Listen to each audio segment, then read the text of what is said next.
بسم اللہ الرحمن الرحیم۔ جو بندہ اللہ کے یہ دو نام پڑھتا ہے، دولت اس پر اتنی عاشق ہو جاتی ہے کہ آپ سوچ بھی نہیں سکتے۔ یہ عمل ہر حال میں کر لیجئے گا۔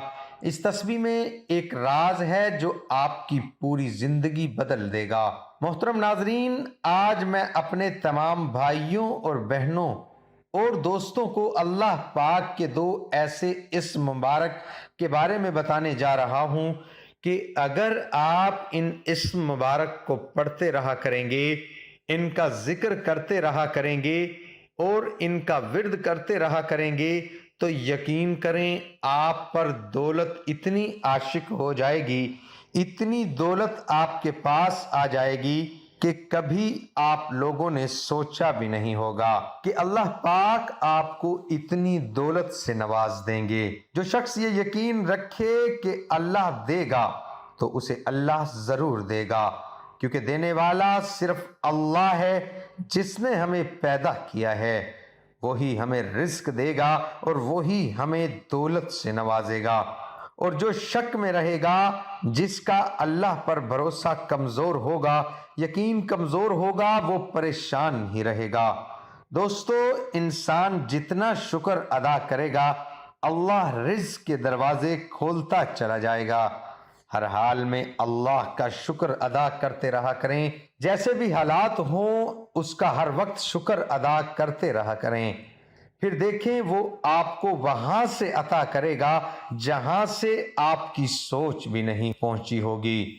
آپ لوگوں کو پتہ ہی ہے آج ہر چیز پیسے کی ہو چکی ہے، دولت کے بغیر کچھ بھی نہیں ملتا۔ تعلیم، صحت، خوشی، غمی، یہاں تک کہ اگر گھر سے چند قدم باہر جانا ہو تو پیسوں کے بغیر نکلنا ہی مشکل ہو جاتا ہے۔ بچوں کو تعلیم دلوانی ہو، صحت کی بات آ جائے تو ہزاروں روپے جیب میں موجود ہونے چاہیے، تب کسی ڈاکٹر کا منہ دیکھنا پڑتا ہے۔ خوشی کا موقع آ جائے تو ہوٹلوں کے اخراجات بڑھ جاتے ہیں۔ گرمی کا لمحہ آ جائے تو پہلی فکر مہمانوں کو ڈیل کرنے کی ہوتی ہے، ان کے چائے پانی کی، ان کے بندوبست کی۔ ہر فنکشن کے لیے نیا جوڑا، ہر ملاقات کے لیے الگ سوٹ، ہر روز نئی ڈشز، اخراجات، بچوں کے روزانہ کے الگ پیسے ہو گئے۔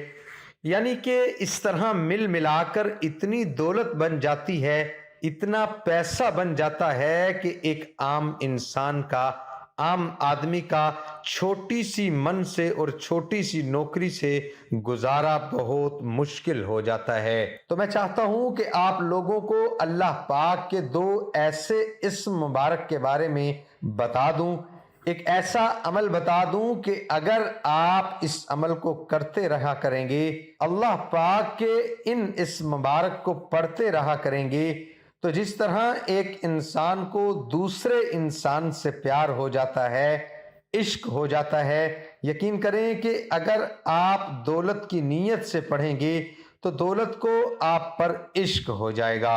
اتنی دولت آپ کے ہاتھوں میں آ جائے گی کہ زندگی کے حالات ہی بدل جائیں گے۔ جو لوگ اپنی قسمت پر روتے ہیں، اپنے مقدر پر روتے ہیں کہ ہمارے پاس پیسہ نہیں، دولت نہیں، رزق نہیں، تو وہ لوگ یہ عمل لازمی کر لیں۔ اگر یہ عمل نہ کیا تو ساری زندگی اپنی قسمت پر روتے رہیں گے، پھر نہ کہنا کہ ہمیں بتایا نہیں۔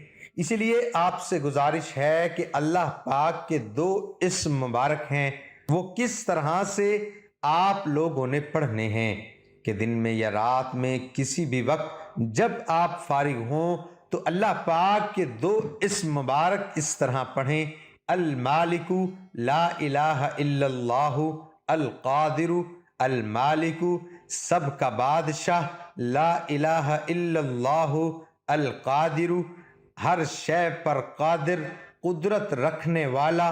آپ لوگوں نے اردو کو ساتھ ملا کر نہیں پڑھنا، آپ اس طرح بس عمل پڑھتے رہیں کہ المالک لا الہ الا اللہ القادر۔ دوستو، جو بندہ اللہ کے یہ دو نام پڑھتا رہتا ہے، کچھ نہ پوچھیں کہ اس کے ہاتھوں میں کتنا پیسہ آ جاتا ہے، کتنی دولت آ جاتی ہے، اس عمل کا فائدہ اس وقت ہی ہوگا جب آپ اسے پڑھنا شروع کر دیں گے، اس کا ورد کرنا شروع کر دیں گے، اور تمام دوست احباب نماز کا اہتمام لازمی کریں گے، کیونکہ نماز پڑھنا ہر مسلمان مرد اور عورت پر فرض ہے۔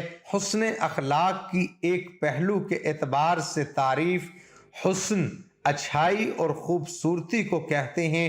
اخلاق جمع ہے خلق کی، جس کا معنی ہے رویہ، برتاؤ، عادت، یعنی لوگوں کے ساتھ اچھے رویے یا اچھے برتاؤ یا اچھی عادات کو حسن اخلاق کہا جاتا ہے۔ امام غزالی علیہ رحمت اللہ علیہ الوالی فرماتے ہیں، اگر نفس میں موجود کیفیت ایسی ہو کہ اس کے باعث عقلی اور شرعی طور پر پسندیدہ اچھے افعال ادا ہوں تو اسے حسن اخلاق کہتے ہیں، اور اگر عقلی اور شرعی طور پر ناپسندیدہ برے افعال ادا ہوں تو اسے بد اخلاقی سے تعبیر کیا جاتا ہے۔ حسن اخلاق میں شامل نیک اعمال۔ حقیقت میں حسن اخلاق کا مفہوم بہت وسیع ہے، اس میں کئی نیک اعمال شامل ہیں۔ چند اعمال یہ ہیں: معافی کو اختیار کرنا، بھلائی کا حکم دینا، برائی سے منع کرنا، جاہلوں سے اعراض کرنا، قطع تعلق کرنے والے سے صلح رحمی کرنا، محروم کرنے والے کو عطا کرنا، ظلم کرنے والے کو معاف کر دینا، خندہ پیشانی سے ملاقات کرنا، کسی کو تکلیف نہ دینا، نرم مزاجی، بردباری، غصے کے وقت خود پر قابو پا لینا، غصہ پی جانا، عفو درگزر سے کام لینا، لوگوں سے خندہ پیشانی سے ملنا، مسلمان بھائی کے لیے مسکرانا، مسلمانوں کی خیر خواہی کرنا، لوگوں میں صلح کروانا، حقوق العباد کی ادائیگی کرنا، مظلوم کی مدد کرنا، ظالم کو اس کے ظلم سے روکنا، دعائے مغفرت کرنا، کسی کی پریشانی کو دور کرنا، کمزوروں کی کفالت کرنا، لاوارث بچوں کی تربیت کرنا، چھوٹوں پر شفقت کرنا، بڑوں کا احترام کرنا، علماء کا ادب کرنا، مسلمانوں کو کھانا کھلانا، مسلمانوں کو لباس پہنانا، پڑوسیوں کے حقوق ادا کرنا، مشقتوں کو برداشت کرنا، حرام سے بچنا، حلال حاصل کرنا، اہل و عیال پر خرچ میں کشادگی کرنا وغیرہ۔ دعا ہے کہ اللہ تعالیٰ میرا سنانا اور آپ کا سننا اپنی بارگاہ الہی میں قبول اور منظور فرمائے، آمین ثم آمین۔ تمام دوست احباب کمنٹ باکس میں اللہ تعالیٰ کے 99 ناموں میں سے ایک نام کمنٹ میں ضرور لکھیں۔